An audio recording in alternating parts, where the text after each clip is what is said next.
Hello everyone. So how are you today? So today I will talk about another P of the 4 P's. So we have already finished. I think product is finished and price we have finished. We have place and promotion.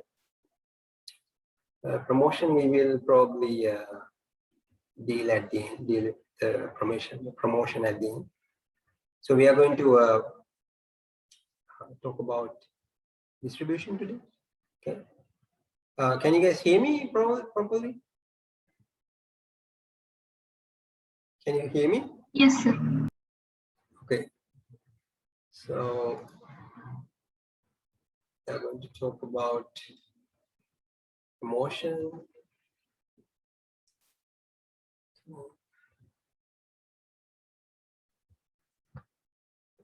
So I will start sharing my slides with you.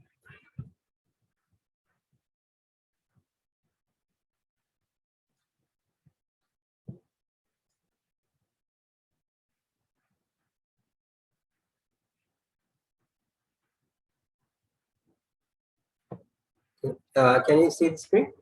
It's okay. Yes, sir. Okay. So last time I actually uploaded to the YouTube. I think you were able to access that one. That was a little less than 2 hours. Okay, so distribution channel marketing. So this place. Okay, so we have product, price, place, and promotion, right? So this place is also distribution, so that they are used interchangeably. Sometimes we call it place, and sometimes we call it distribution. So it's basically the place. How are we going to sell our products? Like where we are going to sell the product. Okay, so it knows how we are going to distribute that product around us. Okay, in which place? Is it on the internet?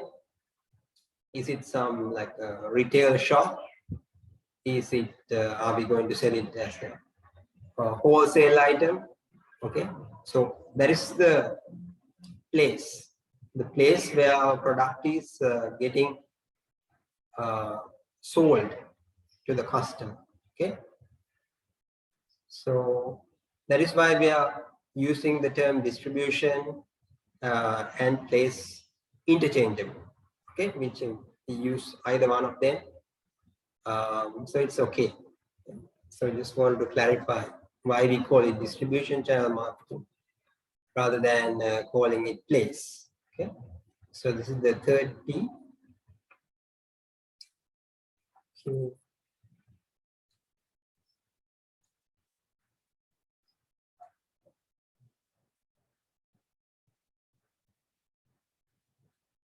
Okay.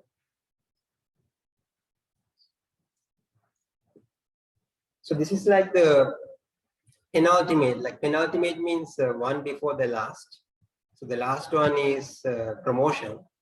So this is like one before the last one. That's why it's called penultimate P. So also known as distribution. Okay.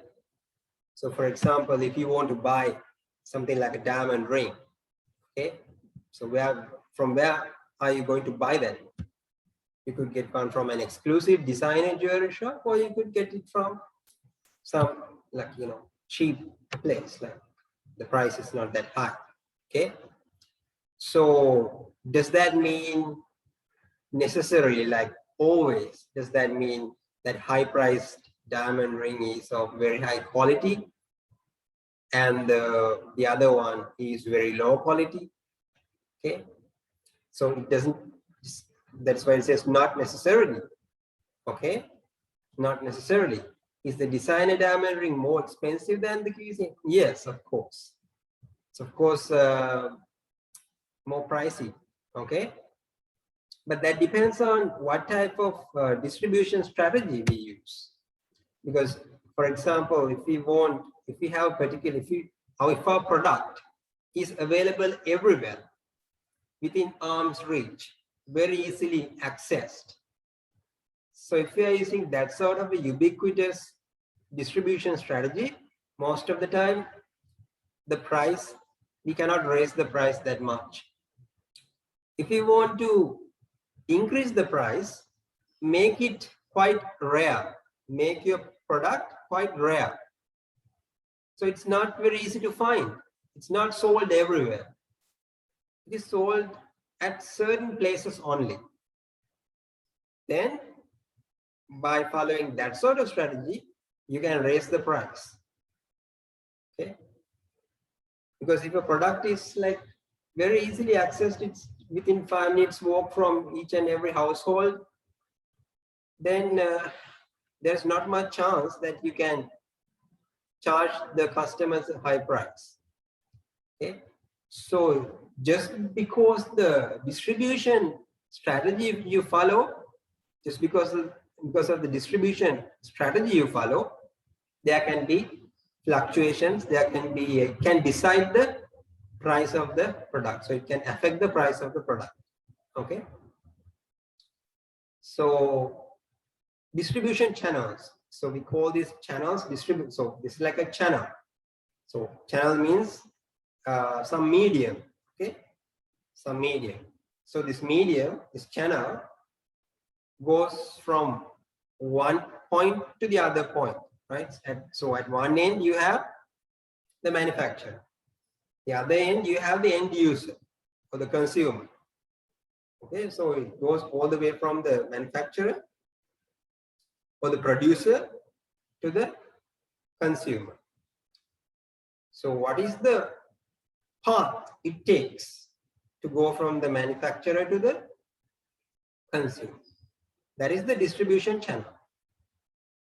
So inside this channel, there might be more people or there might be no people.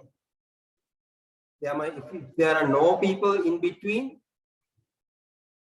like within this channel between the manufacturer and the consumer, if there are no intermediaries, then we call it direct channel. But sometimes, like most of the time, there are some intermediaries in between the producer and the consumer. Then we call that indirect channel. Most of the time, like for most of the products in the world, the channel is indirect. Okay, that is the most preferred channel, indirect channel. So there are some basic terminology, like you might be having a hard time seeing what they are, but I will send you the slides, so you will know what they are. But I mean, you already know these things. I mean, I don't have to tell you who a manufacturer is, and channel of distribution, we already talked about it, and who is an end user and who is a retailer. So the end user buys the good from the retailer, and who gives it to the retailer? The wholesaler. Okay, then there is direct marketing, right? Direct marketing, internet marketing, catalog marketing. So different types of, I mean, you already know there is internet marketing, right? Salesforce means like how many people are involved in selling your good, right? Selling your product. Independent sales representative or agent. So different terms. Manufacturers often handle the larger retailers with their own sales force. However, they also sell their wares to independent sales representatives that sell directly to retailers too small or numerous to be handled efficiently by the manufacturer. So it all depends on like how big your business is, how big your market is. Okay, how many people you have to get involved in selling your product. If it is a huge market, then the manufacturer cannot go to the door of each and every consumer. Right? It's not practical. Right? So if your market is huge, definitely you have to have intermediaries between the manufacturer, between your company and the consumer.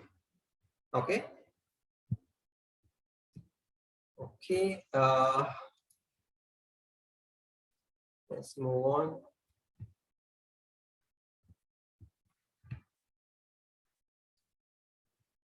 Okay, direct channel means manufacturer makes and sells the items to end. So that we already talked about that. What is a direct channel? Direct channel means the manufacturer makes the product and sells it directly to the customer or the consumer.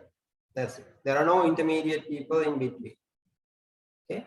So for example, if you are going to buy a Apple phone from the Apple store, so like you can do that. You're not going to go to any shop, okay? Because there are people who sell, like you can go to Daraz, okay? Daraz.com. You can go to some electronic shop, okay? There are many phone shops there. You can just buy an iPhone or a Samsung phone from any of those shops. So you can buy directly from the company. Okay, that is up to you. So if you are going to buy directly from the company, that is direct channel. Okay.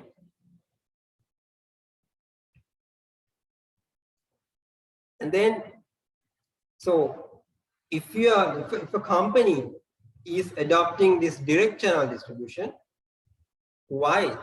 What is the motivation for adopting a direct channel?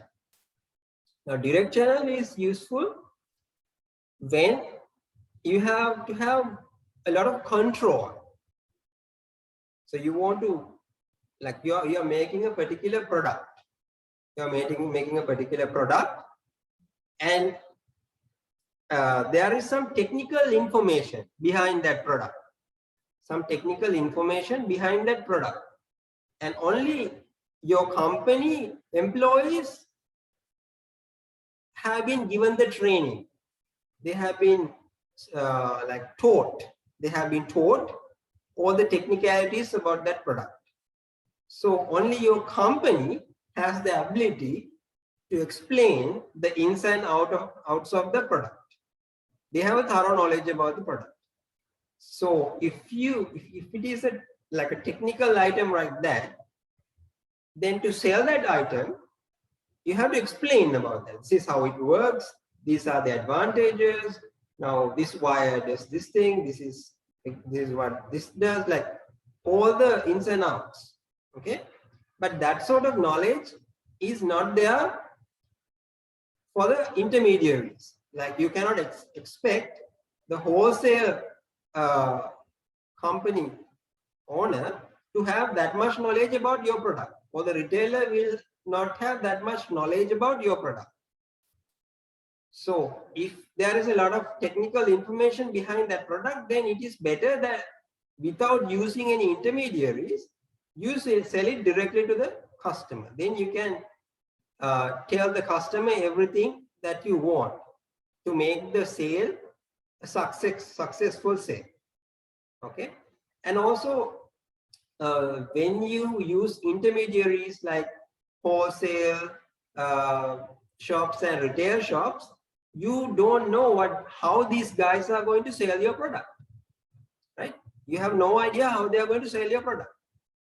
They will tell you, okay, we will definitely sell this number of items, this number of products per month or likewise, but you cannot really trust them. Like they might not know about your product that much, and they don't have that much motivation to sell your product, because in their shop there are many products. And if you go to a retail shop, sometimes you feel like, why did I come to this shop? Like this guy has no need, like he doesn't really want to sell you that product, because there should be courtesy. When a customer comes to the shop, the the shop owner or the retailer should, like, properly greet the customer, and like you have to smile with the customer, like make him feel good. So those things are there, but some retailers, they are very angry all the time, and they just like you feel really unpleasant. You don't want to go to that shop again.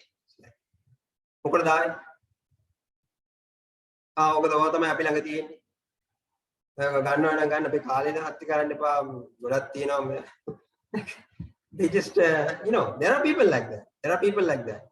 Especially like if you go to buy a sari, it involves a lot of so many things have to be checked, right? So many things have to be checked, and it takes time. I mean, if you are buying a sari,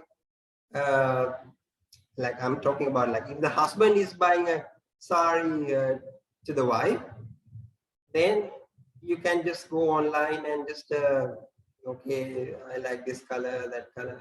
Okay, I take this one. It might take like 5-10 minutes. But if the wife goes to the shop with you, you can't expect that your wife to come out of the shop in 10 minutes. Okay, I got everything I want. Let's go. That's going to take a lot of time. And there are so many factors to be optimized, right?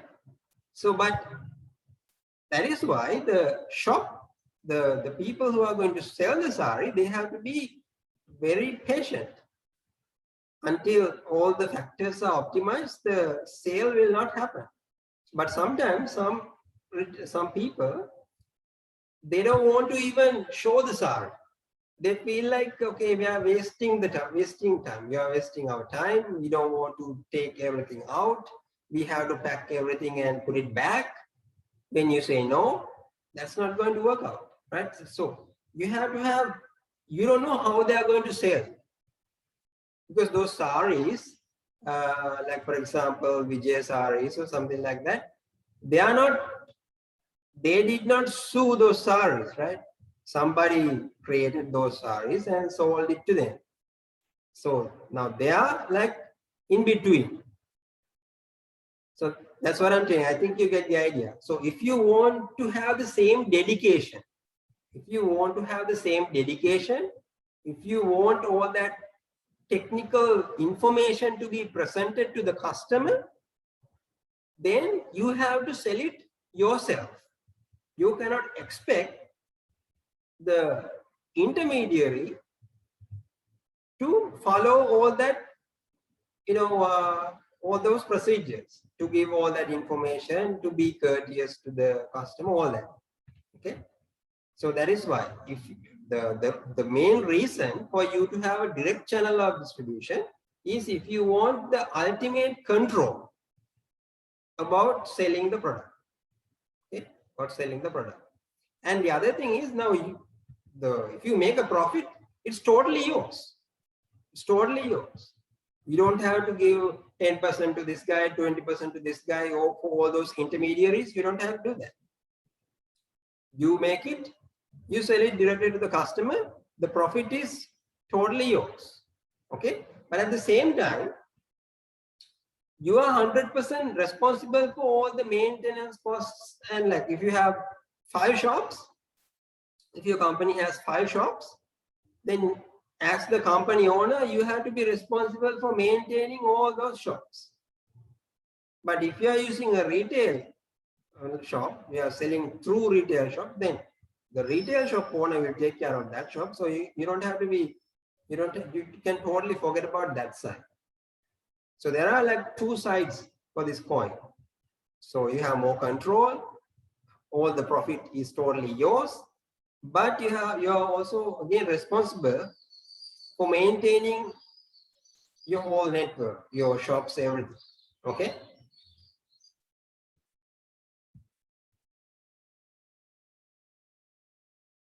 So indirect channel. Indirect channel, as I told you, is like when you have some intermediaries between the manufacturer and the customer or the end user. Okay. So most of the goods are sold via indirect channels. So why do we do that? Like, why is it the preferred way? Why is it the preferred way? So for example, if you go to a, like a, let's say, yeah, if you go to Heels, okay, Heels or Cargills, so let's say Heels. So, and if you are going to buy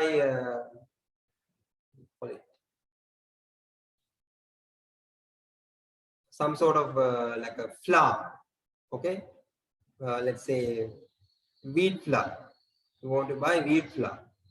So there might be many manufacturers who make wheat flour. Okay, now all their products are side by side. So there is a particular section, particular shelf for wheat flour. So manufacturer A, wheat flour, manufacturer B, wheat flour, C, wheat flour. So we have all those wheat flours made by different manufacturers side by side. And their price tags are also shown. So you can have a look at it. Okay, you can just visually take a look and decide, okay, this looks better, this is even better, likewise. Okay, compare the prices, everything. So now why is it possible? Because now Heels is the intermediary. Heels is the intermediary. The wheat flour manufacturer, that is where the channel starts. And you, as the person who is going to buy wheat flour, you are the consumer. Now, what do you think? It is very easy for you. You like it. You like this setup more than having to go to like each and every manufacturer and then, okay, what do you have? What do you have? It's too much trouble, right? So when you go to Heels, everything is there side by side. You can easily compare. You can easily compare. So that is the reason for people to favor, like they have people to prefer indirect marketing more. So they can easily compare and contrast the goods from different manufacturers in one place. In one place, you can compare and contrast different products or like different aspects of the same sort of product from different manufacturers. Okay, it's easy for everyone. Consumers love that because if you can buy all, like sometimes there's a huge shopping list and the only place you go is Heels. You don't want to go to like to buy the first two, you have to go to that one.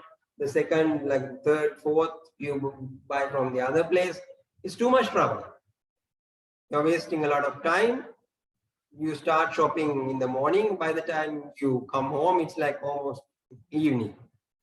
Then you don't like that. You want to go to one place, compare and contrast everything that you want, buy everything and come back. So that sort of setup is provided by indirect marketing. So that is why people like that. Okay. At the same time, it is also good for the manufacturers as well. Why is it good for the manufacturers? Now, they don't have to worry about all these intermediaries. Like, he's not maintaining them, right? He's not maintaining them. It is up to them to maintain their shops. At the same time, you, as the manufacturer, your product gets distributed in a larger geographical area. Because there are Heels outlets or Heels shops or whatever you want to call them all over the country. So if you start selling your products to Heels as the manufacturer, your product gets a wider coverage, and at the same time, you don't have to worry about the maintenance of having your own shop. Because Heels is not your shop. They will take care of maintenance of that shop. So it's easy for the manufacturer. At the same time, his product gets circulated all over the country. Okay. So that way, indirect channel is good for both the consumer and the manufacturer. Okay.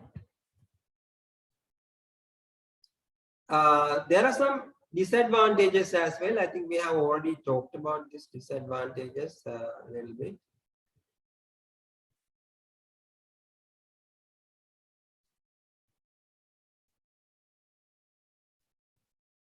So when you turn your product over to a third party, you lose control of how it is presented to the user. So you want to sell the product in a particular way. As the manufacturer, you want to sell the product to the customer in a particular way. But you cannot be 100% guaranteed that the retailer will also try to sell the product in the same way. He will not, definitely he will not have the same dedication to sell your product, because he has like hundreds of different products from different manufacturers in his shop. So why would he probably like specially worried about, he should be especially worried about selling your product, right? So that is why you lose control. Once you sell to a third party, you lose some control over how much is charged for your product. How much is charged? So you cannot set a fixed price for your product. So if you sell it to the retailer for 100 rupees, your product, the retailer might sell it to 110 or 105, 106, whatever the price he wants, as long as it is more than 100. Okay. So there is a problem. You don't know how it will be sold. You don't know for how much it will be sold. Charging too little could hurt your product, hurt your long-term reputation, and actually damage the brand. Since you cannot set a fixed price, and if they charge too little, okay, so you expect that particular product to be sold at a particular price, but you don't have the control now. You have already sold it to the retailer. And if you keep selling it to a lower amount, that might even psychologically affect the buyers. You know, buyers are totally like, they think like, okay, this product is a little expensive, but it must be of higher quality. That is how they think, right? So, but if you keep on selling your product to a lower price, that might even psychologically affect the customers. So it can affect the brand as well. So there are problems like that. You lose control. You don't know how much it will, how much they will charge for your product and things like that. But other than that, this indirect distribution channel is okay. Okay.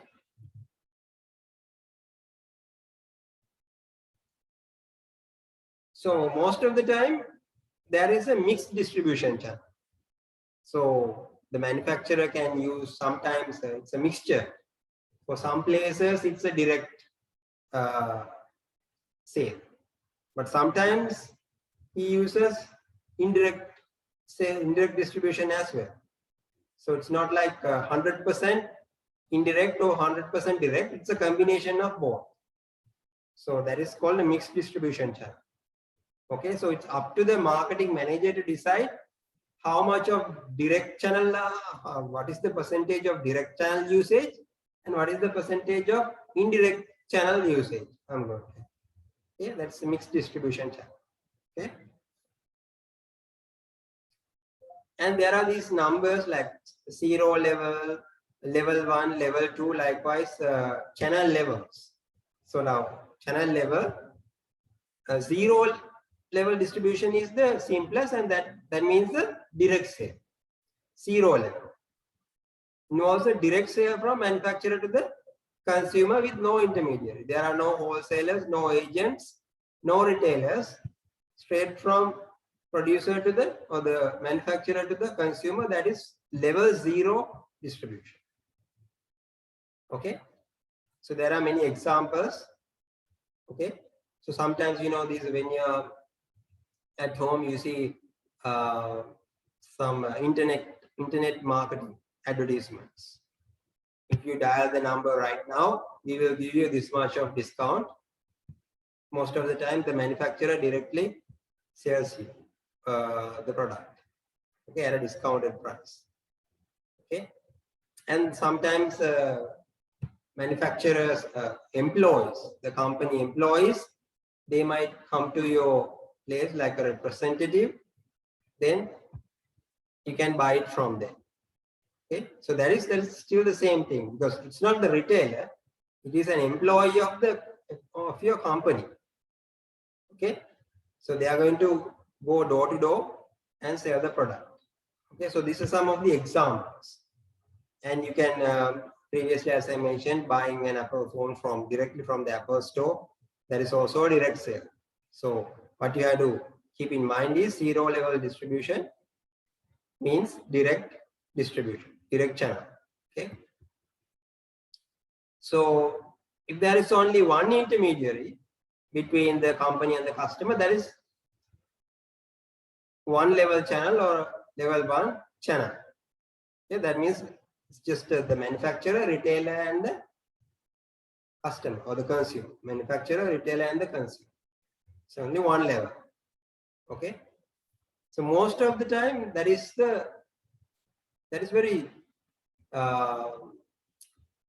what is present more frequently in the society, right? That is what we see most of the time. For example, if you are going to buy a vehicle like a car, so there are most of them you don't buy it straight from Toyota or the mother company, right? So there might be like Indra Traders or some other company that is going to sell you the product. The Toyota car that you buy it from Indra Traders. So it's an intermediary. In that case, probably there's only one intermediary. So that is level one, okay, or one level channel. Okay.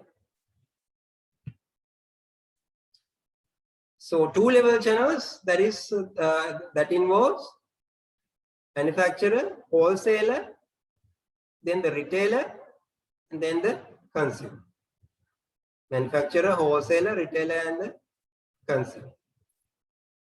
So that is also quite frequent, right? So the retailer has to buy it from, not from the manufacturer, but from the wholesaler. But if the customer can directly access the wholesaler, then he can get the product at a lower price. He's going to get it from the retailer, then he will have to buy it at a higher price. Okay. But usually this type of two-level channel is adopted when the market is large. Market is large, and you have to cover a large geographical area, large market area. So the channel levels increase as the market becomes larger and larger. Otherwise, it becomes impractical to go to directly approach for the manufacturer to directly approach the consumer. It becomes impractical, more and more impractical when the market gets larger and larger. Then definitely he will have to go to like a two channel or three channel distribution. Okay. So marketing channel levels, three channel. So in this case, first the manufacturer sells it to the agent sells it to the wholesaler sells it to the retailer, and the consumer gets it from the retailer. Okay. So it says here it is suitable for manufacturers of limited product line with customers spread over a wide geographical area. So you have assigned as the manufacturer, you have assigned agents for different areas. You have Anuradhapura agent, Polonnaru agent, you have Halawatha agent, Nigamu. You have agents assigned. The wholesalers in that area will have to buy it from your agent. Then they will sell it to the retailers, and the customers, the consumers will have to buy it from the retailer. So that is a three-level distribution channel. Okay. So this summarizes what we discussed. So 0 level, going straight from producer to consumer. Producer, retailer, consumer, that is 1 level channel. Producer, wholesaler, retailer, consumer, 2 level. Then here we have a agent or a distributor, and then wholesaler, retailer, consumer. So 3 level. Okay. So there are certain reasons that we have, that we can give to justify our choice of distribution channels. Okay. So what are the reasons behind selecting a particular distribution channel? So those are decided by certain factors. Those factors are given in this first column. Market characteristics, product characteristics, competition characteristics, and company characteristics. So what about the market characteristics that decide whether it's a short channel or a long channel? Okay. If the market is full of business users, if the market is full of business users, that means they are buying from you to do some more business. They are not the end users. So your market is full of that sort of people. So before selling it to the consumer, you can easily sell it to one of these business users. So you can just adopt a short channel. And if all your customers are geographically concentrated in one particular area, then there is no need to adopt a multi-level distribution channel. You can just do some direct distribution if all your consumers are geographically concentrated. Okay. Or if your market is, that means your market is geographically concentrated to a particular area, then you can use a short channel. Extensive technical knowledge and regular servicing required. So this is a particular product, and if there is a problem with that product, the retailer cannot solve that problem. Okay, the wholesaler cannot sort that problem more, because it needs some technical expertise. So that sort of product, if you are selling it, it's better to have a short channel. Something goes wrong, even during selling, you can provide all the technical information, and if something goes wrong, it's very easy for the customer to reach you. Okay, because you are the person who knows about the ins and outs of that product. And for large orders, it's better to have short channels. And product characteristics. Product characteristics, if it is a perishable product,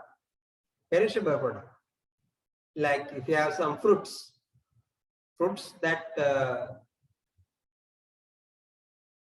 normally we do not use that much preservatives on. Okay, so if you are not using that much preservatives on a particular fruit, let's say, then it becomes perishable, right? It becomes bad, after a very small amount of time, like a couple of days, and then you can't eat it anymore. Then that's called a perishable product. So that for that sort of a product, you cannot have a long distribution channel, because by the time the product reaches the consumer, it's already perished. Okay. And also, if it is very expensive, if your product is very expensive, it's better to have a short channel. And usually, the customers don't want to buy a very expensive item from a retail shop. Usually in a retail shop, you don't even have that many expensive items. Because if the customers want to invest a lot of money in a particular product, they really would like to get it from the manufacturer. Okay, they like to get it from the manufacturer himself rather than buying it from a third party, because they don't have that much faith in it. Okay? It's very expensive, and you just feel like, and on the product it says manufactured by this company, but you're not buying it from that company, you're buying it from some third party. So you are not very sure that if something goes wrong, is this third party responsible? Will they take the responsibility? You're not sure about it. So it's better to go directly to the manufacturer and buy that product. Competition characteristics. So what kind of distribution channel is my competitor using? If he's using a level 2 distribution channel, and if he's very successful with that using level 2 distribution channel, then you don't want to try using a direct channel. Most of the time you also will want to adopt the same level of distribution. Okay, so what the competitor used and has already succeeded. Okay, company characteristics. For the company, is the control very important? Controlling the channel, is it very important? If it is very important, then you have to use short channels. If there is a very broad product line, again, short channels. Okay, manufacturer has adequate resources to perform channel functions. So he has enough people working under him. He can use them to sell the product. Manufacturer has adequate resources to perform channel functions. Okay. So long channels, the complete opposite of this one. If it is a durable product, if it lasts for like a couple of years with no problem, then definitely when distributing that also you can use a long channel. For example, if you are sometimes there's like a, so there are customized products and standard products, right? Standard products. So for example, let's say Vitz car, Toyota Vitz. Toyota Vitz means it's a standard product. Like the Toyota Vitz bought by my neighbor is not totally different from the Toyota Vitz bought by me. It's a standard product. It's more or less the same car. If it is the Toyota Vitz, then it's Toyota Vitz. But sometimes people need customized products. So if you're buying a Rolls Royce, for example, Rolls Royce, then you can specify, I want this much horsepower. I want this much engine capacity. And I like the paint color should be gold color, the car paint. You can specify, right? So it's a fully customized product that is made just for you, just for you. So if it is customized product, you have to get it from the manufacturer. But if it's a standard product, Toyota Vitz, okay, or Maruti Suzuki, it's a very standard product. You can buy it, you don't have to go after the manufacturer to get that. You can get it from a dealer, right? And also inexpensive products, inexpensive product, you're going to buy a toothpaste. You look at the company where the toothpaste is made. So you prepare yourself in the morning to go to that company to buy a toothpaste. No, you don't do that, right? So you just go to the nearest shop and buy that, right? So same, I think you understand what I'm saying. So these are like pretty straightforward stuff, like so you should keep this in mind, the market characteristics, product characteristics. So what should be considered? What are the factors to be considered when you are determining a distribution channel? So you have to ask these questions. Is my product durable? Is it standardized? Is it expensive? Huh? So what is my competitor using? What sort of a channel is my competitor using? Okay. Then depending on that, you have to decide the channel. Okay.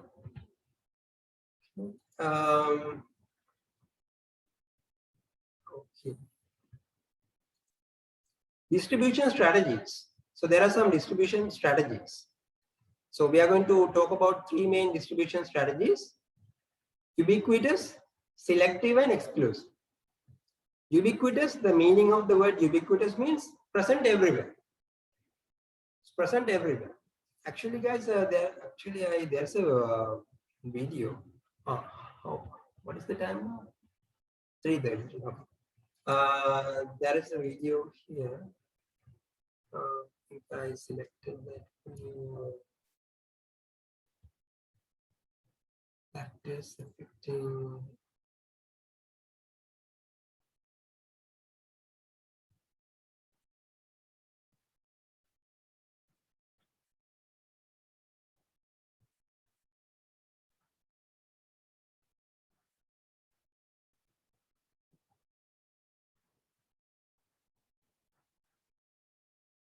Takes too much time.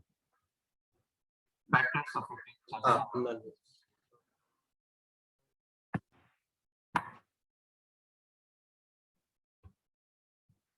Today the connectivity is a little. Yeah, actually, yeah. This is. I think we have already discussed about many of the things here. Okay.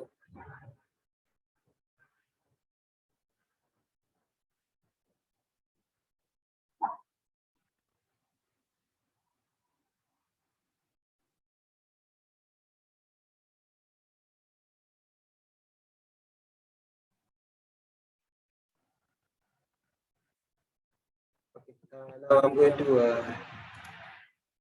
share my screen. Probably.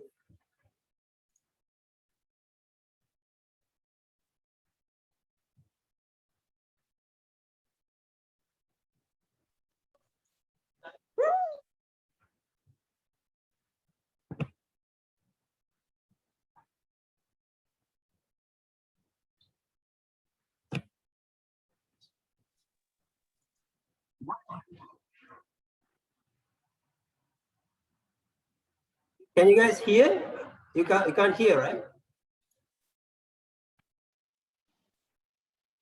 Anybody? Can you hear the sound of the video?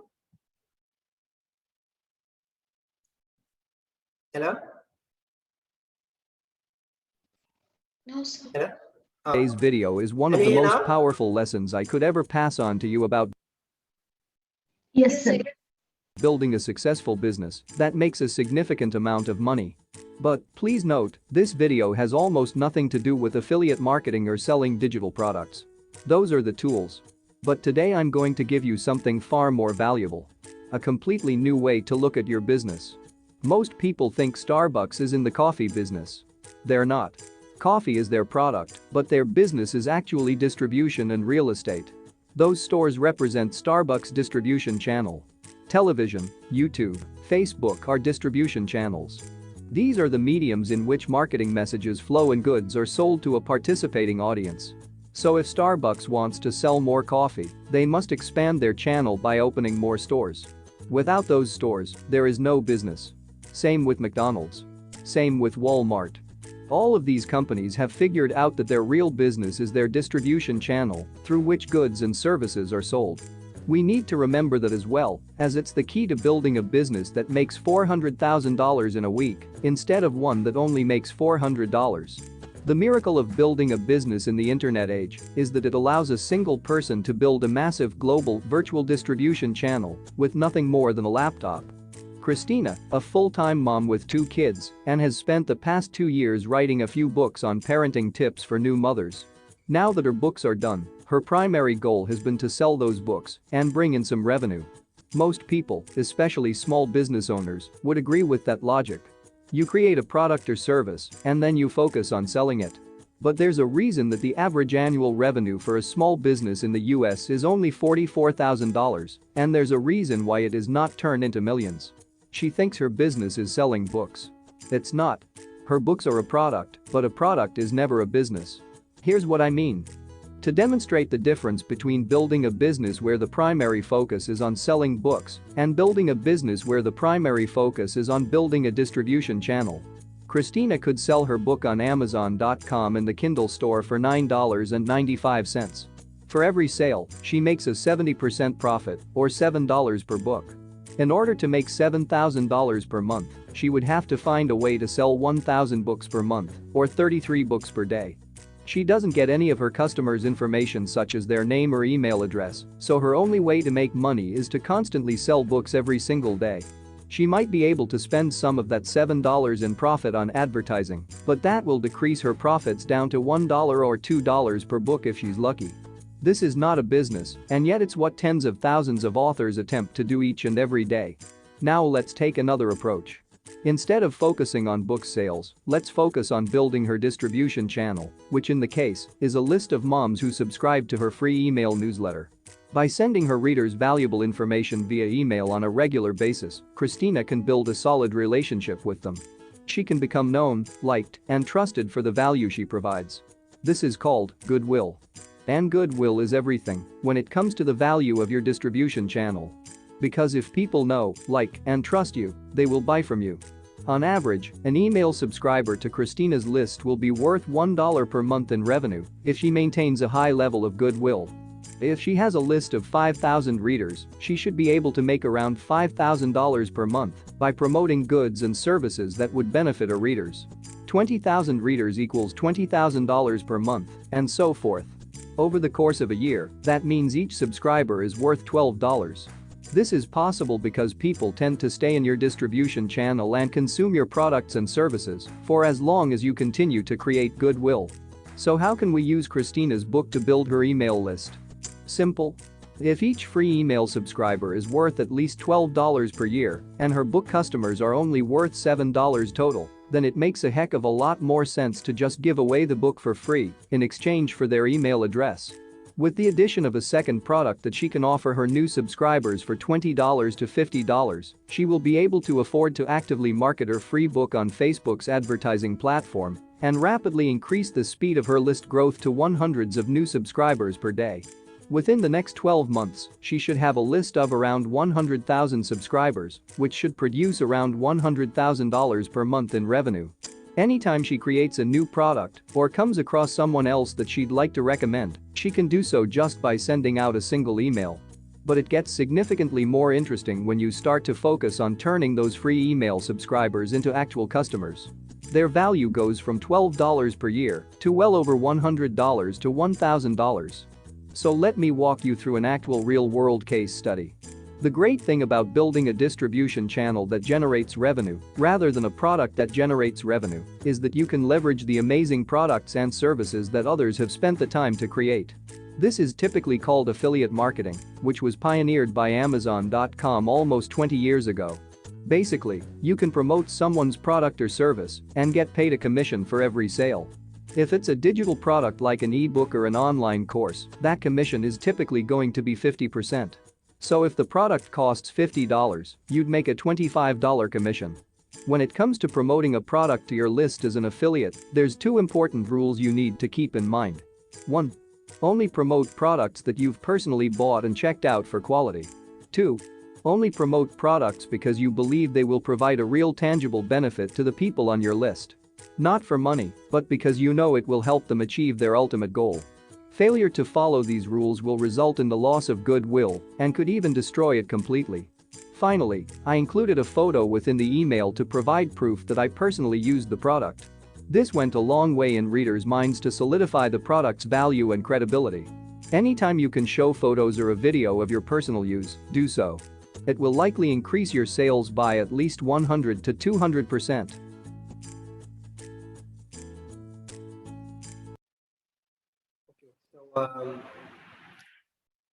So that is a glimpse to like one of the case studies like Starbucks, and so very interesting video how you can use your distribution channel, how you can build your distribution channel to increase your monthly income. Okay, so how to build goodwill by having, in this case, building a email subscriber list. Okay, email subscriber list, and in this case they are showing you like there is a free ebook which is quite valuable by selling that free ebook. So in order to get that free ebook, they have to give you the email address. So once you get that email address, only to that email address you will send the download link. So that person has to definitely give you the email address. So you just have to have that free ebook. Okay, some cooking recipe or some like 10 recipes, something like that. Then it is given totally free, but that person has to give you the email address. Then once you have like 1,000 email addresses or something, then comes the real product. First, now you have a distribution channel. Then you can go for the ultimate attack. Okay, so this is like some strategy that you can use. Okay. Okay, now there are many videos like if you just search for like factors affecting choice of distribution channels. This video is also good, but I mean it's just you can have a look at it, but it takes like too much time. That's why it takes like 15 minutes. So I think it's better that you have a look at it at home if you have time. Like, so this is also like has a lot of likes here, but it takes 15 minutes. It gives you like an idea, channels of distribution, like all the basic things about distribution channels. Okay, and this is only actually 3 minutes. This one is only 3 minutes.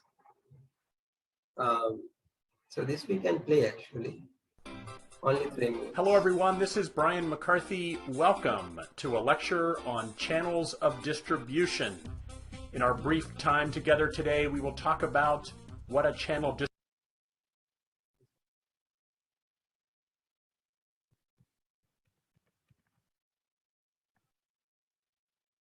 Factors affecting choice of distribution channels.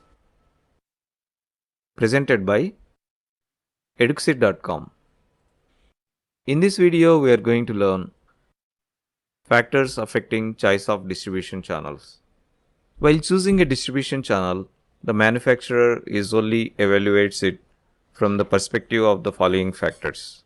Unit value of the product. Expensive products like diamond ornaments or industrial equipment use a small distribution channel. Less expensive products use long distribution channels.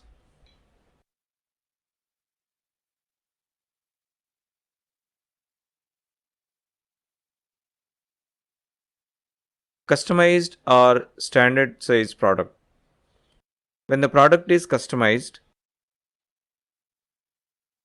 then the manufacturer should be directly in touch with the customer to ensure that the product is matching the customized requirements of the customer.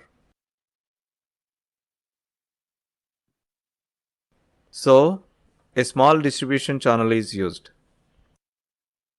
On the other hand, standard products are distributed through long distribution channels.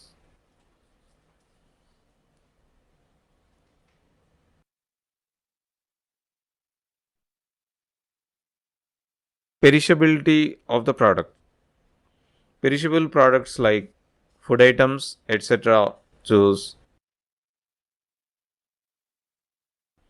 shortest distribution channel so as to deliver the product to the customer.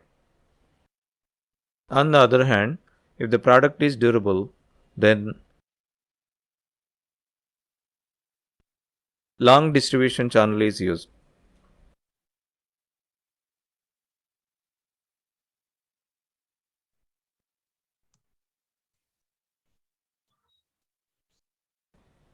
Technical nature. When the product is technically more complex, then the product is directly delivered to the customer so as to give them good insight into the technical intricacies of the product. On the other hand, a product which is technically not so complicated is delivered through long distribution channels.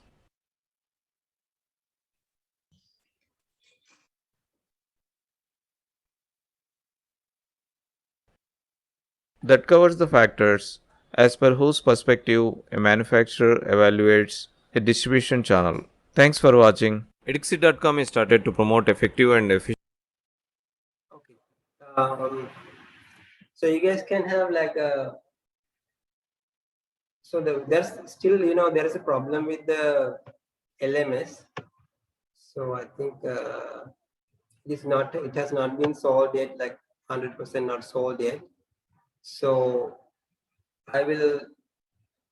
Do you guys have a WhatsApp group? Sir, then LMS is now okay. Is it okay? No. Yes, sir. The thing is like, so we have not been like connected to our corresponding courses by the IT. Like, so the IT people have to connect us to the particular course that we teach on the LMS. That is the main reason I could not give you a Zoom link that is coming via the Learn network. I'm just giving you a Zoom link that was created by me because I can't create that Zoom link. That facility and everything, they are gone. There was a problem with the server and now they are going to start from scratch, I think. So although I have to ask the IT guys to attach me to this group again. So in the meantime, I will give the slideshow to the demonstrator and she will distribute it with you. Okay. Okay. But once LMS is completely back to normal, I will upload everything there. Okay. So I will give you guys like a 5-minute break.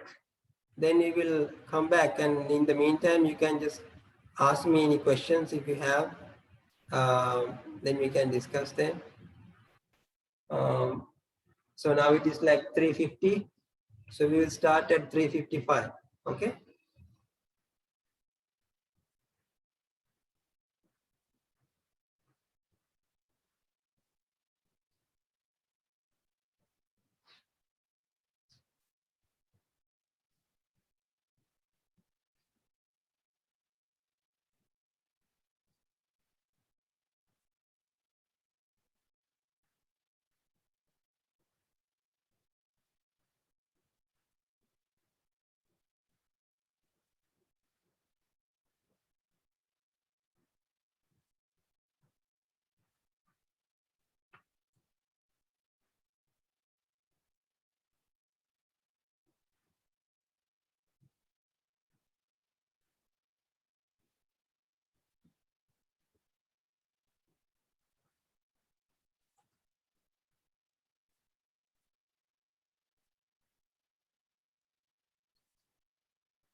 We're talking about this one, distribution strategies. So ubiquitous, told you the meaning is if something is present everywhere. Something is present everywhere, we call it ubiquitous. So this ubiquitous distribution strategy is one thing. It's also called intensive distribution. That means you want your product to be everywhere. Okay, you want it to have as much distribution as possible. Okay. The second, the other end of the spectrum, we have the exclusive distribution. The complete opposite of ubiquitous, we have the exclusive distribution. Exclusive means you only give permission for a very handful of selected people to sell your products. Okay, only those people can sell your product. That is exclusive. Then in between those two ends of the spectrum, in between we have the selective distribution. Selective means it's not available to buy from everywhere, but it is also not very exclusive. Okay, you can, so it is a sort of a mid-range product, not a luxury product, but a mid-range product. Okay, that's a selective distribution. Okay, so now you can see the example given here is Coca-Cola. Okay, so if you want to buy a Coca-Cola, then you know it's you can buy it from like anywhere. Like if you just leave the house to buy a drink like Coca-Cola, then within 5-10 minutes you can buy it, because it has that much of distribution. The manufacturers of Coca-Cola have made sure that it is available everywhere. So within like 5-10 minutes of leaving your house, you can easily get access to a Coca-Cola. Okay, and what is the characteristic of that sort of product? It is quite cheap. It is quite cheap. Okay, so I'm not saying like if it is accessible to everyone everywhere, it is always cheap. No, but most of the time that is the case. It's not a high-end luxury product. Okay, it's not a high-end luxury product because it is targeting a big market. Okay, covering all sorts of people. That means it is intended to be bought by everyone. If it is intended to be bought by everyone, then it cannot be very expensive. Because if it is very expensive, there is no meaning in distributing it everywhere. You are just wasting your money. Because not everyone can buy it because it's expensive. Only a handful of people can buy it, then there is no meaning in distributing your good everywhere. Okay. But if your product is, you are going to sell it quite cheap, then you should try to get a higher market share as possible. Try to distribute it all over the country. Okay. So that is the ubiquitous strategy or the intensive distribution strategy. Okay. Exclusive. The other end, that is for the luxury products. Like if you are thinking of buying a like $50,000 watch, okay, so that sort of watches, they are not available everywhere. Probably they are only available to be bought from the manufacturer and a handful of assigned agents who represent the manufacturer. Because there is no meaning in distributing it everywhere. Only elite society people can afford that product. Okay. So exclusive distribution goes with a very high price tag, and the product is not to be found everywhere. Only at very exclusive places sold by only a handful of people. Okay. And this is mainly applicable for luxury brands. Then in between you have selective distribution. It's not everywhere, but it's not that exclusive either. For example, if you try to buy a Candos chocolate or a Ritzberry chocolate, it's like you can buy it quite easy. Candos chocolate, I mean, even in the nearest retail shop, probably there is Candos chocolates. Okay, so it's like intensive distribution. But if you want to buy something like a different type, like a Lindt or a Toblerone, okay, so that is like not that exclusive. Toblerone, I mean, you can buy it at any Cargill's or Kiehl's outlet. So that is like falls under this category, selective distribution. It's not very exclusive, but at the same time, it's not ubiquitous either. So because there are some people, considerable number of people who have been given the permission to sell that product. Okay. So I think you get the idea. Okay. Because, for example, if you buy a Candos chocolate for like 400 or 300 or 400 rupees, then if you are going to buy a Toblerone, that is around usually 1,400, 1,500 rupees. Okay, now you can see the difference. When it goes from ubiquitous distribution to selective distribution, the price tag also, as it has a higher price tag. Okay, because it's not to be found everywhere. Why? Because it is not intended to be bought by everyone. It's not intended to be bought by everyone because not everyone buys from Kiehl's. The person who is buying from the Sunday fair or like the latest village fair, the nearest village fair, then that person is very unlikely to buy from the Kiehl's outlet. So you think if the person can afford to buy from Kiehl's, then that person can buy a Toblerone. So that is the idea. Okay. So that means they can raise the price tag. They can increase the price tag. Okay. So you have to get the idea. If like when you are deciding the price tag to your product, then accordingly you have to select the distribution channel as well, distribution strategy. Okay.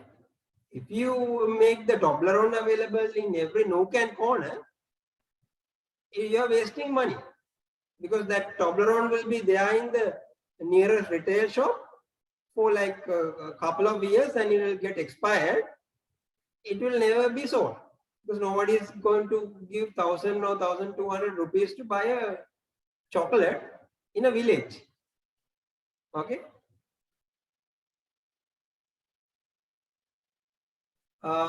Designing your channel strategy. So what kind of information, what kind of aspects, different aspects you have to consider when you are designing your channel strategy. Okay. So this content might overlap a little bit with the content before. So designing your channel strategy, because already we have discussed a little bit about this. Designing when you're deciding on a distribution channel, we have already talked about many factors, right? Many factors. We have talked about market characteristics, product characteristics, company characteristics, right? We have talked about many of them. Now, first one, analyzing consumer needs. If you are in a particular location, okay, then you have to understand particular location or country or region. In that region, you have to analyze the people. You have to analyze the people. So like, what do the customers want? What kind of product? How much in on average, how much are they willing to pay to buy something like this? And do they have cars in general? Do they have cars to go to a distant place and buy some good? Or do they want to buy everything from their surroundings, like the nearest shop? Do they want to buy everything from the nearest shop? So do you have to do some analysis? Okay. So are they willing to go to a couple of places to buy items from a shopping list, or rather they would buy items as a collection from one place? Okay. So you have to analyze those things. Okay. And additional services that you are going to supply, like fast delivery. Okay. And can I give those services at an affordable cost to these people? So depending on the people, you have to decide, because if you are providing delivery to the doorstep, it will add to the price tag of the product. Okay, but if the people cannot afford that, then they need to come to your place and buy the product. Okay, because there is no meaning in increasing the price tag for delivery if they are not willing to pay for that. Okay. Setting channel objectives. Okay. Companies should state their marketing channel objectives in terms of targeted levels of customer service. The company should decide which customer market segments to serve. I mean, definitely. So you have to decide our product, so which customer segment in the market is it targeting? What kind of customers are we targeting?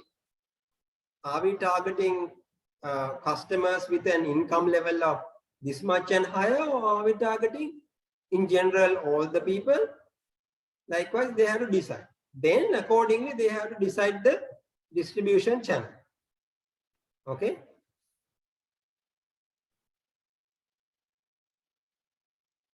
And also, definitely, as we talked about earlier, product, company, intermediaries, competitors, environment, we talked about this, right? So these will also affect in the channel, deciding a channel objective. The company's channel objectives are also influenced by the nature of the company, its products, its marketing intermediaries. Okay, because we talked about if the competitor is using a particular distribution channel, and if he is doing really good, then we can just follow along with the competitor and adopt the same method. Okay. Sometimes there are some environmental factors. Some environmental factors which will decide the distribution channel already for us.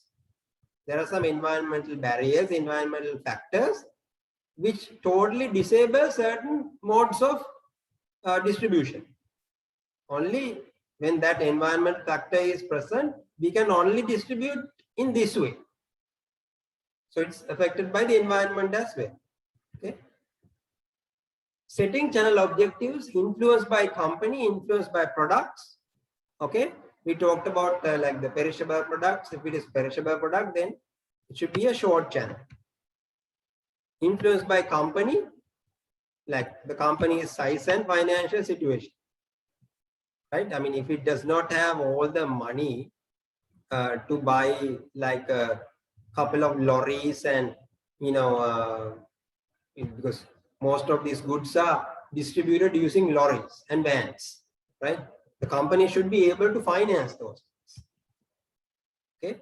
If it cannot handle it, they cannot invest that much money in buying those vehicles for distribution, then they have to decide, okay, what kind of channel can we afford?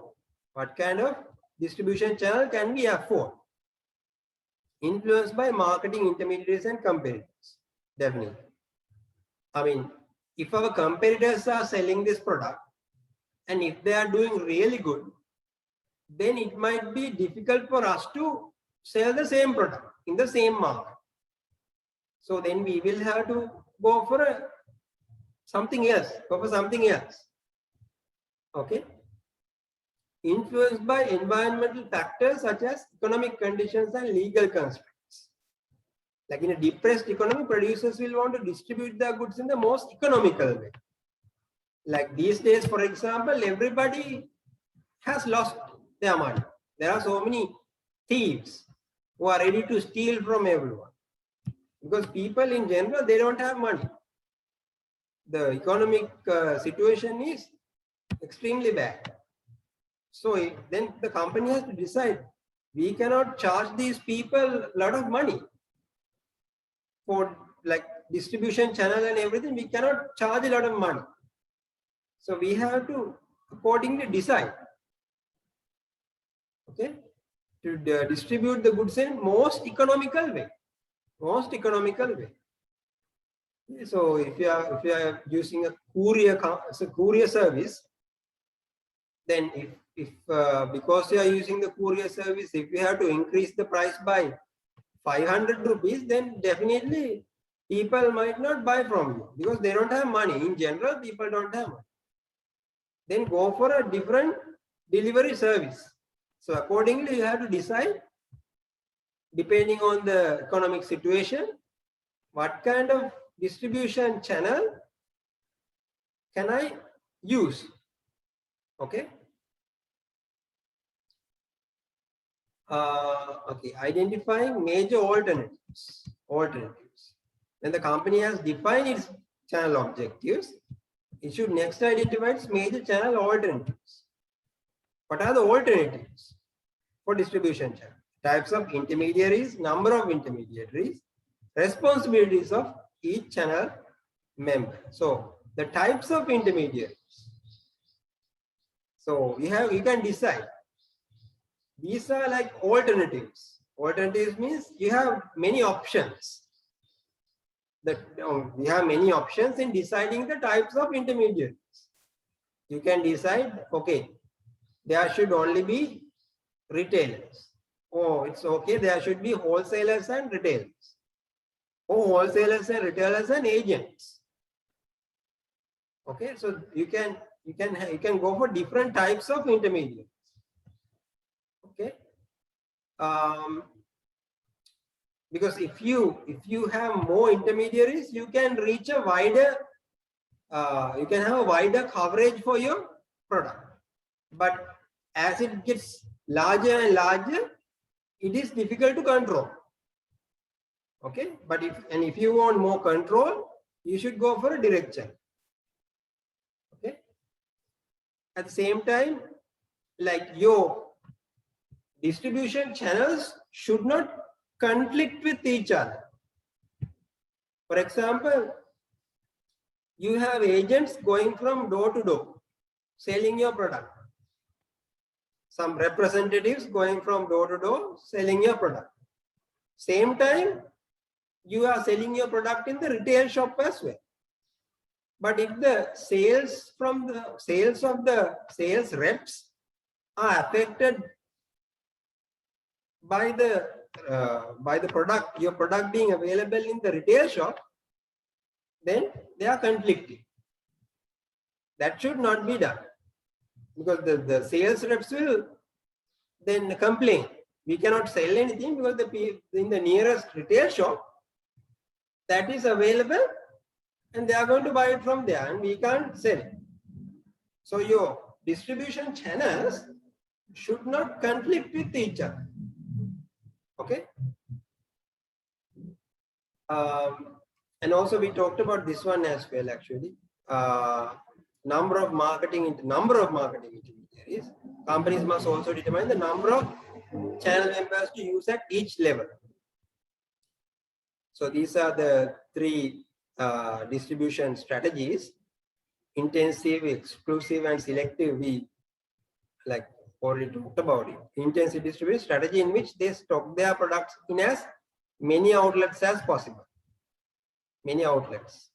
So then accordingly they can decide how many channel members should be at each step. If it is exclusive distribution, then they don't need that many channel members. Producer gives only a limited number of dealers. So the channel members are much less. Selective distribution, more channel members are needed than the exclusive distribution. Use of more than one, but fewer than all of the intermediaries who are willing to carry a company's products. Okay. The use of more than one, but a fewer than all of the intermediaries. Okay. So it is in between this and this. We talked about this is like one end of the spectrum, this is the other end of the spectrum, this is like in between. Okay. Okay, and then the responsibilities of each channel member. So you have to agree upon the responsibilities of each channel member. What are the price policies? What are the conditions of sale? Territory rights. Okay, like they have to have an agreement. You are the agent. Okay, your task is to do this. You are the sales representative. Your task is to do this. So they have some agreement, conditions of sale, and even for prices, there are some price policies. Okay, the producer should establish a list price and a fair set of discounts for the intermediaries. Okay, because I told you the intermediaries can charge variable amounts, but then if they have a contract, if they have some agreement, okay, now you cannot sell this at any price you want. I am selling it to you at this price, but when you sell it, you have to sell it at this price. That is the agreement. Okay, so you give that responsibility to the retailer. I will distribute my goods to you only if you agree to these terms. Okay, mutual services and duties need to be spelled out carefully, especially in franchise and exclusive. So, for example, McDonald's provides franchisees with promotional support, record keeping system, training. Okay, like if you are my distribution channel member, I am going to educate you. I am going to train you for this particular selling, like on how to sell. I'm going to train you. So that kind of training, support, these things can be provided by the manufacturer. Okay. So because they have this training at Hamburger University, it's like they have their own place to train their channel members. Okay. So this is about responsibilities of channel members. Okay, we're evaluating major alternatives. So if we have different ways of selling the product, different distribution channel options, okay, then you have to decide which channel you are going to use. And that depends on economic criteria, control criteria, and adaptability criteria. So you might see this or you might not see this, I'm not sure, but when I distribute the slides, you can definitely, it's visible in the slide. So using economic criteria, company compares the likely sales, costs, and profitability of different channels. You can do some calculation and see if I follow this distribution channel, how will it affect my profit? If I follow this distribution channel, how will it affect my profit? So likewise, do the math and compare which distribution channel is more profitable to you. And also control criteria. How much of control am I willing to give to the intermediaries in my distribution channel? Then accordingly decide, okay, I'm going to give them this much of control. Then this is the channel I'm going to use. Adaptability. So whatever the distribution channel you decide, it can change in the future. So you have to have a distribution channel that is flexible. You can change it according to the change in the environment. Okay. So those are some factors you have to consider when you are deciding on a distribution channel. Channel management decision. Okay. Now, channel management. How are you going to manage your distribution channel? Once the company has reviewed its channel alternatives and determined the best channel design, it must implement and manage the chosen channel. So marketing channel management calls for selecting, managing, and motivating. Now, if you have considered all the pros and cons, you have weighed them against each other, and finally you have come up with a distribution channel. This is my distribution channel. Okay, this is one. So I need to have this number of people working under me. I need to have this many agents. I need to have this many sales representatives. I'm targeting this many retail owners, this many wholesale owners. So these are my channel members. So that you have selected. Then you have to manage them. And then you have to motivate them.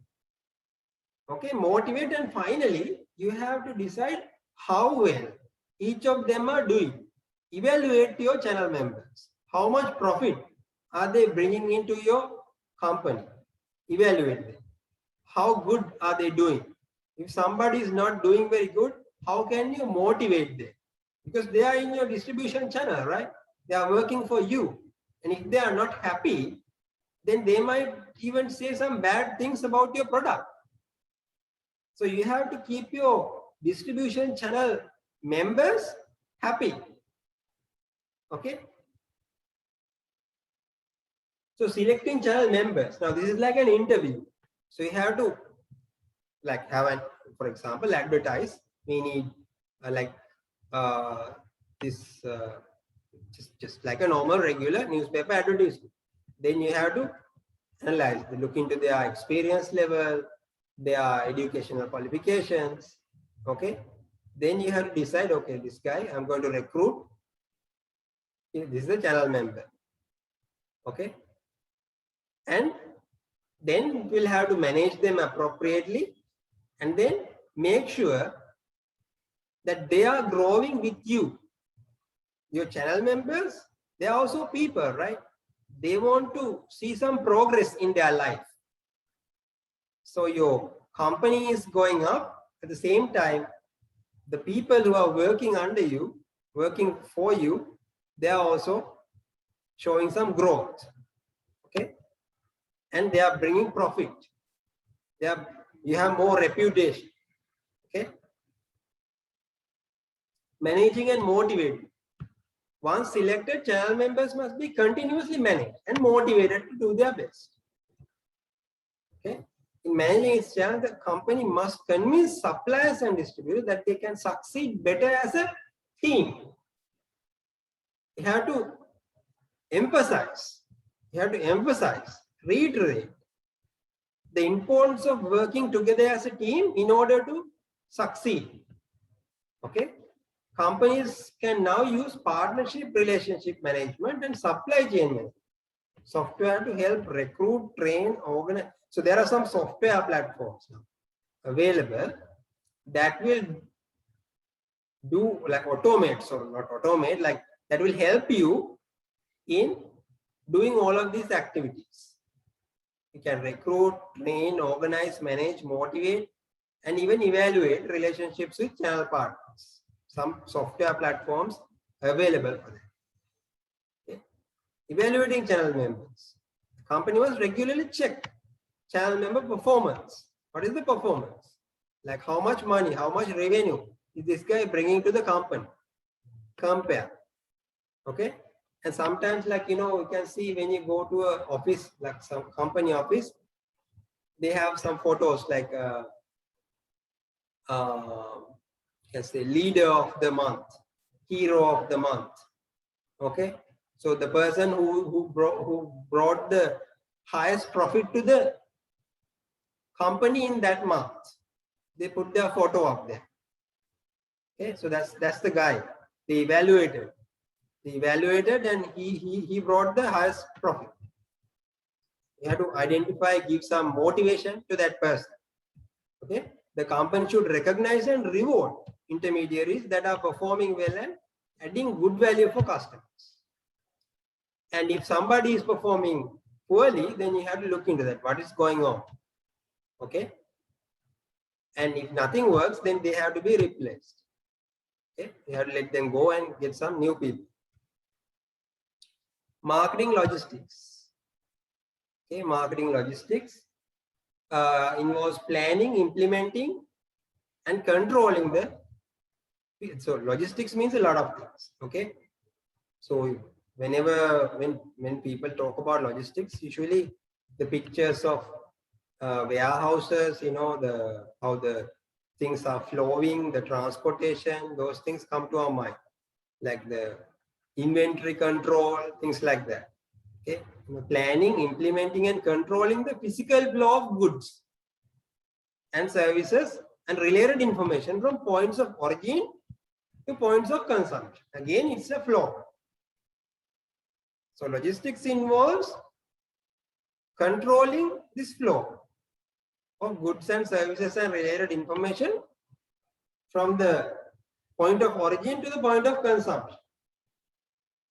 Okay. And what are the activities? Planning, implementing, and controlling the physical flow of goods, services, and related information. And also doing this at a profit. At a profit. I mean, that is the when we were like at the very beginning of this lecture series, we talked about it. We are giving some value to the customers through our products. And then when the customer is happy, we are going to capture some, we are going to make some profit. Ultimately, that is the goal of marketing, right? That's the goal of marketing. Through our product, we are going to make the customer happy. And from that happy customer, we are going to make a profit. Okay. So that is the same thing here. Involves planning, implementing, and controlling the physical flow of goods, services, and related information from where? From the point of origin means the producer or else the manufacturer, and to the points of consumption to meet customer requirements at a profit. In short, it involves getting the right product to the right customer in the right place at the right time profitably. So that is all about marketing logistics. Logistics. Right product, right place, right time to the right customer. Right customer, right? Like all the products are not for all people. Some products are for some people. Other products are for some other people. Okay, so you have to find the right customer, the right product for the right customer. Okay, at the right place, the right time, and definitely at a profit. Supply chain management.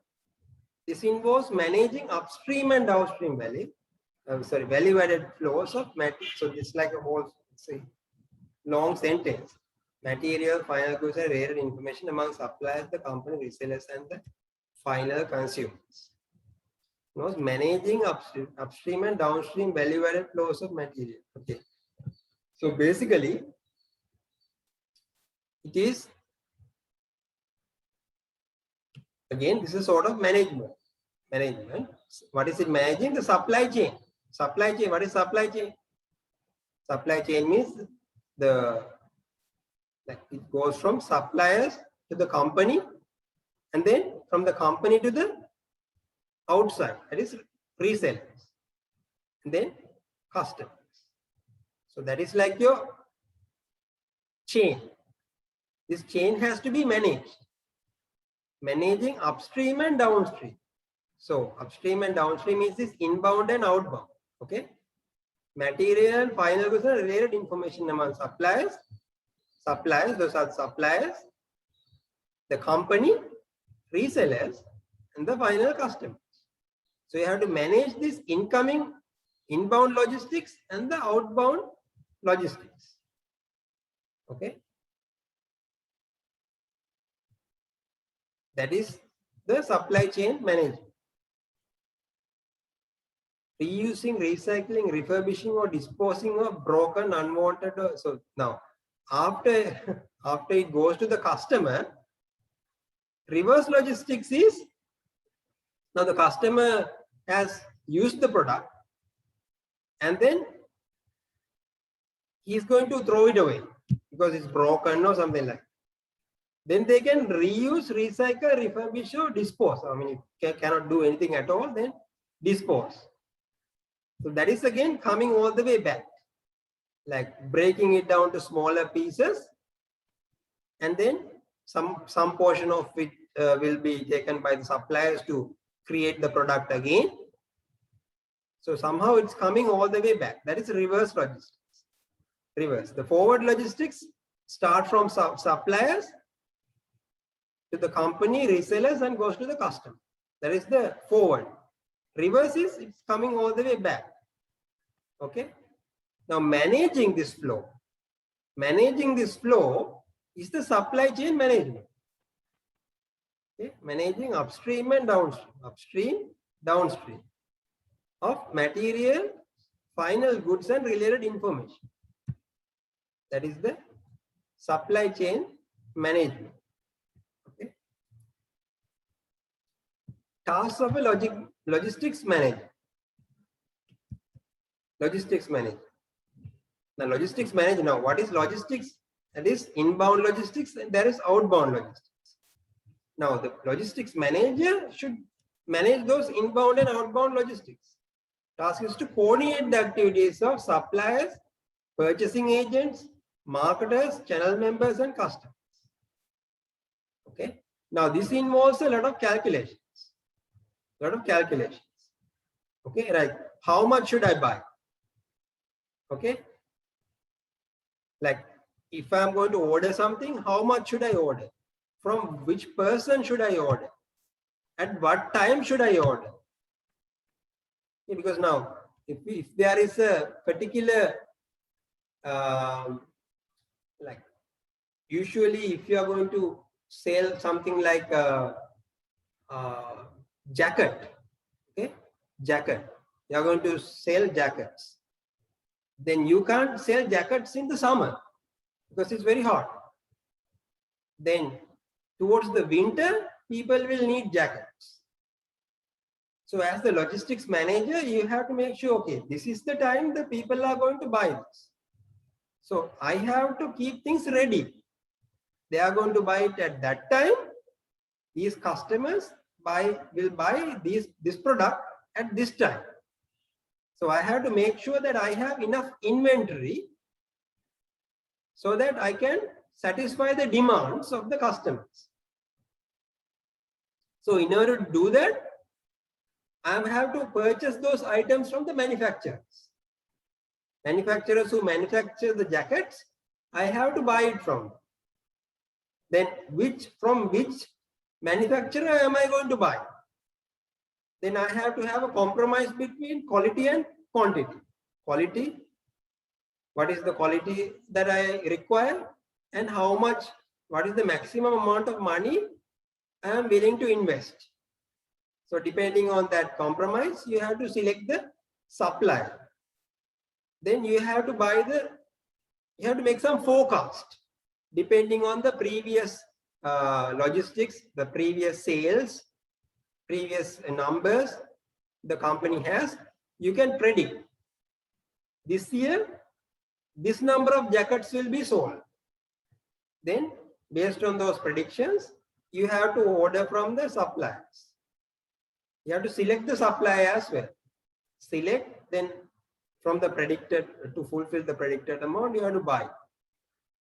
Then you have to keep it. Keep the inventory ready. Okay, some of it you have to even warehouse. And then you have to decide transportation. Everything you have to decide. That is all that planning is done by the logistics manager. Okay, that involves a lot of, like, usually it's quite mathematical. I mean, you, like these days, you don't have to do some hardcore math because there are softwares available for this. So you have to be familiar with those logistics. There are logistics software, okay, to automate these activities. But you have to know what is going behind the screen to appreciate that, right? Why place emphasis on logistics? Companies today are placing great emphasis on logistics for several reasons. Okay. Now, because now most of these, there are these software products available, right? Software products available, and they can do some really good predictions. They can do some really good predictions, and they help you in deciding price and everything. How much you have to buy, how much you have to order, what is the price that you are willing to pay to buy it from the manufacturer. Those like when deciding those numbers, you can get help from these software platforms that are available today. Second, improved logistics can yield tremendous cost saving to both the company and its customers. Because now, if the demand is there, or if the demand is there, then if you have done proper planning as the logistics manager, then you can supply the goods. But if you have not done the planning, if you don't have the goods when the customers are demanding it, then there is a problem. As much as 20% of an average product's price is accounted for by shipping and transport alone. See how important it is, shipping and transport alone. As much as 20% of an average product's price. Third, the explosion in product variety has created a need for improved logistics management. Ordering, shipping, stocking, and controlling such a variety of products presents a sizable logistics challenge. So all these facets are considered in the logistics. How much to order, from whom to order, what kind of distribution, the transportation medium am I going to use? Okay, so all those decisions are taken by the logistics people. Okay, goals of the logistics system. Okay, now the ideal scenario would be maximize customer service, minimize distribution costs. But that is not the reality. That is like the ultimate goal. Maximum customer service implies rapid delivery, large inventories. You can see, like, those are the requirements. When fulfilled, the customers are happy. Okay, but when you have all these services, what happens? Those services cost money. Then you cannot, you have to, that all that adds to the price tag of the product. When you provide all that service to the customer, they add to the price tag of the product. So therefore, in contrast, minimum distribution cost implies slower delivery. Minimum, if you do the minimum, if you invest the minimum amount of money for distribution, the delivery will be slow. There will be smaller inventories and large shipping loads. Okay. The goal of market logistics should be to provide a targeted level of customer service. So just because we want to minimize our costs, we cannot like send goods through the postal service, right? We cannot do that. We cannot, with the customers will be. Just give me a second.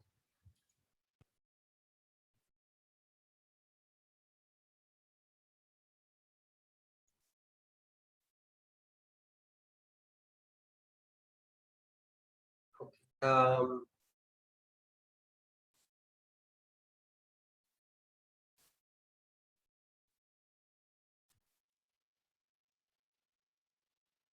Okay.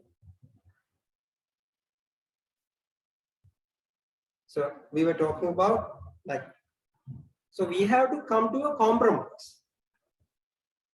Okay, I have to come to a compromise that is like a level of agreement.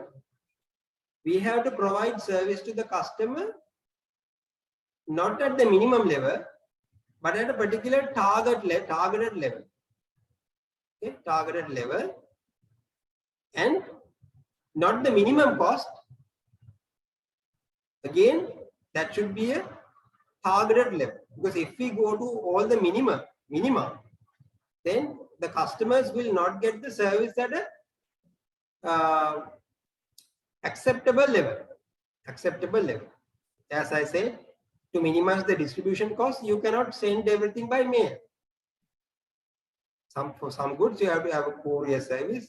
You have to have delivery to the, like, all the way to the doorstep. You have to arrange that. Okay, so you have to have that compromise between the cost and the level of service to the customer.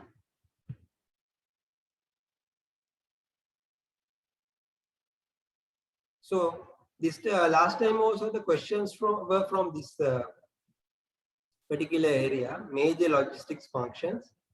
So there are some 4 major logistics functions that I identified: warehousing, inventory management, transportation, and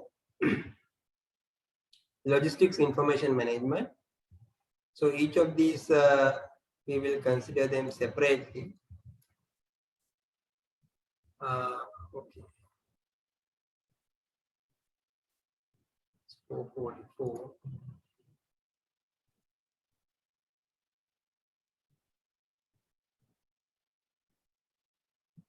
So I think we covered some.